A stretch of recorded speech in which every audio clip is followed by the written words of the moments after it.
নমস্কার, আমার নতুন একটা ব্লগে আপনাদের সবাইকে স্বাগত জানিয়ে আজকে এখান থেকে ভিডিওটা শুরু করছি। আশা করছি আপনারা সবাই খুব ভালো আছেন, সুস্থ আছেন।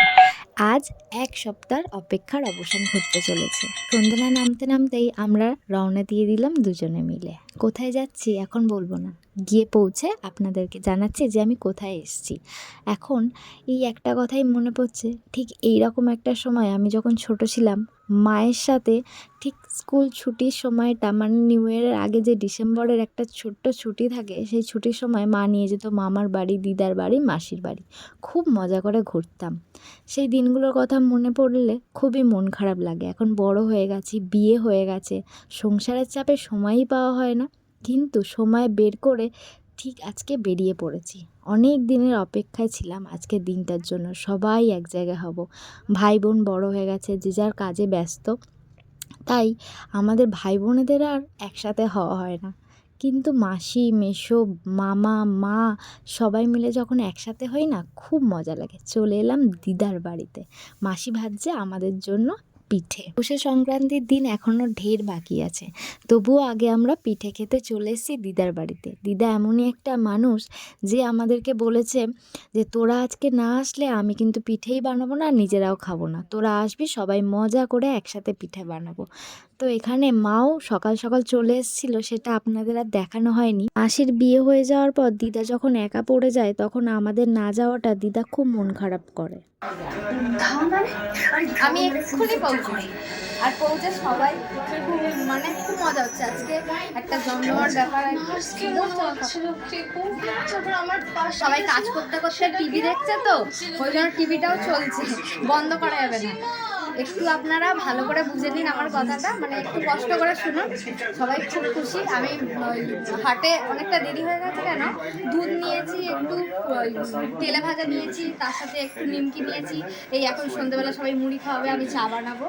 তো আপনারা পুরো ভিডিওটা দেখতে থাকুন। রিকোয়েস্ট থাকলো আপনাদের, দেখতে থাকুন। আশা করি আপনাদের খুব ভালো লাগবে। চলুন তাহলে।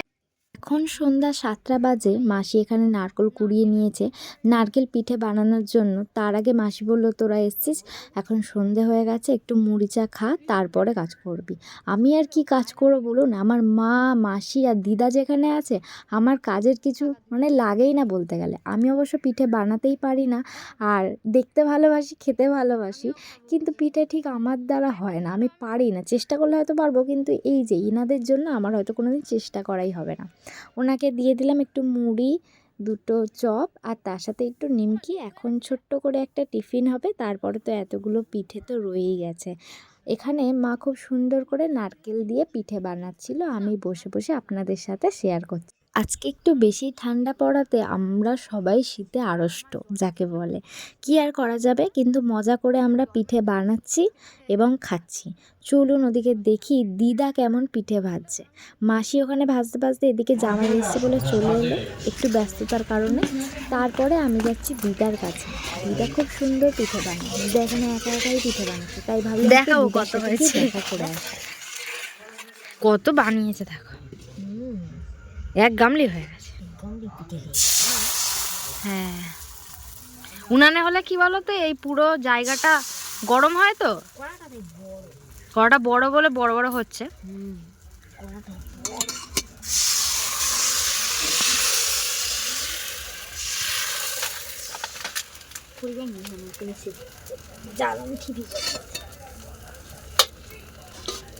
খন্তিটায় জুড়ে জুড়ে গিয়েছে,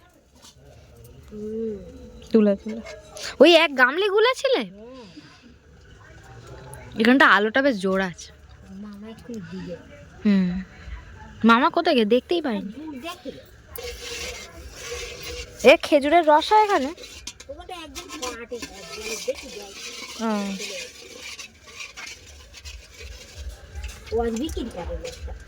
সকালবেলা কত? সকালবেলা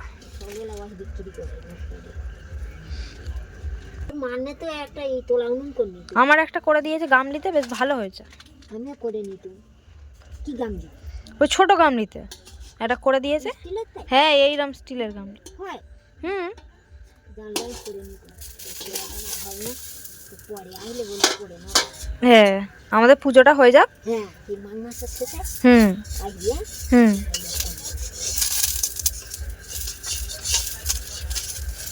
খাই কোথাও যাওয়া হয় না, ভাল লাগে না। আমি চলো তো ঘুরে আসি। হ্যাঁ, একবার করে আসবে তুমি, ভালো লাগে। কেউ আসেনি না। আজকে দিনটা ছিল যেহেতু শনিবার, আমরা এই দিনটা বেছে নিয়েছি কারণ কালকে রবিবার থাকবে, সবার একটা ছুটির দিন। সবাই আমরা একসাথে অনেক মজা করব, সময় কাটাবো। কালকে তো রান্না বান্না খাওয়া দাওয়া একসাথে জমজমাট একটা দিন রয়েই গেছে। এখন বাজে ওই 9:30 মতো। মা সবাইকে প্লেটে প্লেটে খেতে দিয়ে দিচ্ছে, আমিও খেতে বসে পড়বো। আর আপনাদেরকে একটা কথা বলি, এই যে মায়ের সাথে কাটানো একটা মুহূর্ত একটা বিবাহিত মেয়েদের পক্ষে যে কতটা সুন্দর হতে পারে সেটা একটা মেয়েরাই বোঝে বিয়ের পর। তো এখন অনেক রাত হয়ে গেছে, আর এখানে যেহেতু তাড়াতাড়ি শুয়ে পড়া হয়, তাই আমরাও আর দেরি না করে একটু ঘুমিয়ে পড়ার চেষ্টা করব, কারণ কালকে তাড়াতাড়ি উঠতে হবে। আপনার নেক্সট ব্লগের জন্য ওয়েট করুন, আমার পাশে থাকুন, সাবস্ক্রাইব করুন। টাটা, আবার দেখা হবে।